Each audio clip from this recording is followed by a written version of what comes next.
Rise, Meg. The Force will be with you.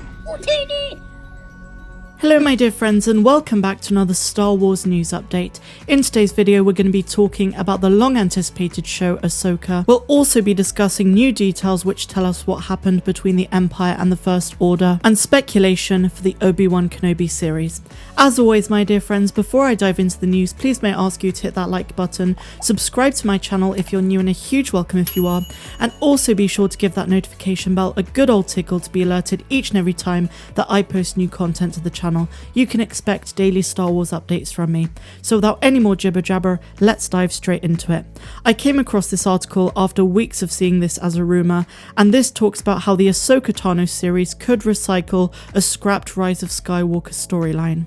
So just to preface this, as we know, the Ahsoka show is probably going to take us to the world between worlds. Even the logo of the show tells us that there's going to be some sort of tie-in with what we saw in Star Wars Rebels. This has led a lot of Star Wars fans to think that this could somewhat retcon the sequel trilogy, or at least put it on a separate timeline.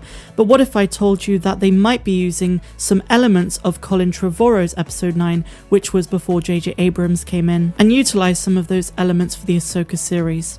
This is highly probable because it does link to the world between worlds and also what we saw in chapter 13 of The Mandalorian season 2. So let's talk about it. Fans already have an idea of what will happen in Ahsoka Tano. After all, the character's only appearance in The Mandalorian Season 2 strongly suggested that she's still looking for Grand Admiral Thrawn as well as her friend Ezra Bridger. But is it possible that the new Star Wars show will also recycle a storyline from what was supposed to be The Rise of Skywalker?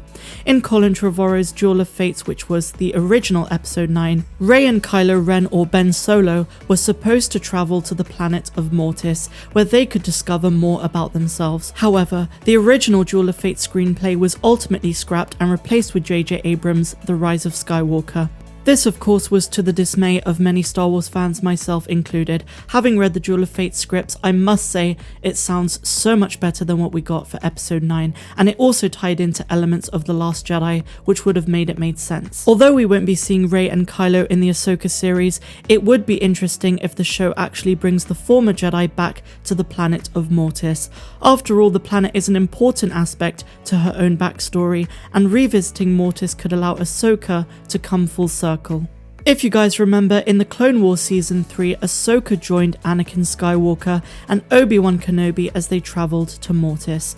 On that planet, the three of them encountered the father of Mortis, who tried to convince Anakin to take his place as the Chosen One and keep the Force's balance by controlling his children, the son and the daughter. The encounter ended badly as the son corrupted Ahsoka against her companions. When he no longer had a use for her, he left her for dead and tried to kill the father, only to be stopped by the daughter, who shielded their father from the dagger of Mortis. Now, in case you guys don't know, the dagger of Mortis was also supposed to feature in the original episode 9. So interestingly enough, Ahsoka was brought back to life because the daughter agreed to give the Jedi the last of her life essence. The two would be bound for life as the daughter's companion. Morai, the owl, continued to follow her throughout the galaxy. We know that at this point in the timeline, Morai is still following Ahsoka, as we saw in chapter 13 very distinctly. But the big question is, will she actually revisit the same planet where she once died? It would be a very interesting way to wrap up the Mortis storyline for good. However, it's important to point out that this has not been yet confirmed, so it's best to take everything with a grain of salt. While it's still a rumour, it seems very likely that this is a path that Dave Filoni wants to take. The man himself has admitted multiple times at several Comic-Cons that he really wants to see this in live action, so it's more than likely that we're going to see it happen in the Ahsoka Tano series. It's worth noting that Filoni directed the chapter which was titled The Jedi of The Mandalorian Season 2, and that was the episode where we did see Morai very briefly. There's no doubt in my mind that that episode functions as a prelude to the Ahsoka Tano series, and we could even see flashbacks to that episode. I'm super hyped for this, guys. Let me know your thoughts in the comments down below. I know a lot of you are big Ahsoka Tano fans, as I am myself. Just to think how incredible it could look in live action to return to Mortis and see where that takes us in the Ahsoka show really makes me excited as a Clone Wars fan. And so with that in mind, let's move on to our next article. A new Star Wars novel reveals how the Empire became the First Order. In the final installment of his Alphabet Squadron trilogy, Victory's Prize author Alexander Freed details how Palpatine prior to his death had attempted to exert his twisted beliefs to every sentient being in the galaxy. Recording the population's deeds via a supercomputer hidden on Coruscant, Sheev Palpatine, or Granddaddy Palps as I call him, intentionally coerced individuals believed to be inclined towards the dark side to carry out unspeakable acts.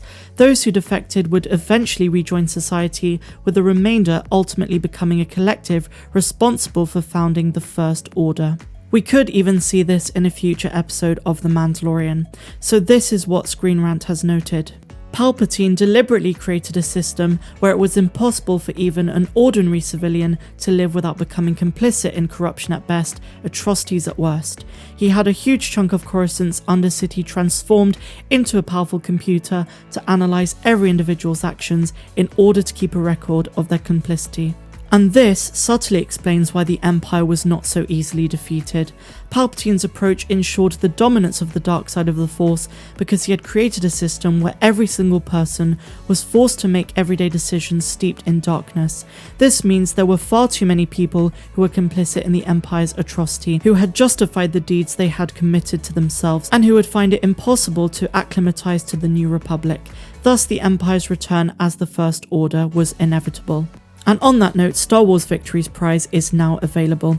That's really exciting. I haven't read it yet, but I think we need to be shown on screen, at least through The Mandalorian Season 3 and 4, the process of the First Order coming about.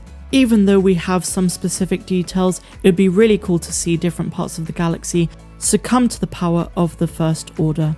And finally, my friends, we're going to talk a little bit about the Kenobi series. As you know, Indira Varma was cast, and a lot of people think that she is going to be playing Satine Kryze, Obi Wan Kenobi's lost love interest. And this article from Inverse suggests that they did have a child together. For a very long time, it was speculated that Korkie Kryze was indeed the love child of Obi-Wan and Duchess Satine. But is this true, and could this be brought into live action through flashbacks in the Obi-Wan Kenobi series? As I've stated before, the Obi-Wan Kenobi show could be the opportunity to show a bit of Obi-Wan's personal life, his thoughts in terms of flashbacks to the Clone Wars and the prequel trilogy, and just humanize him a bit to bridge the gap between Revenge of the Sith and Ben Kenobi, the version of him we saw much older in A New Hope.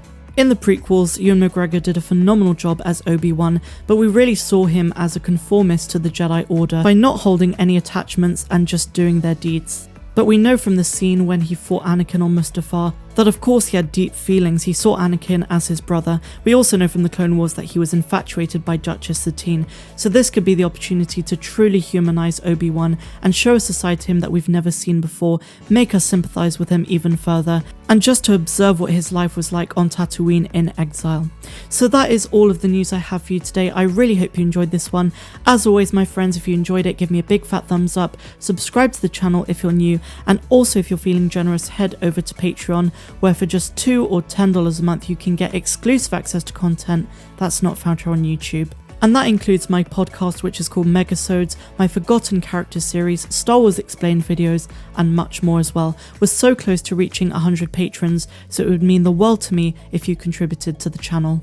I'm Star Wars Meg, and I'm wishing you all a phenomenal rest of the day, no matter where you dwell in the galaxy. Have a good one.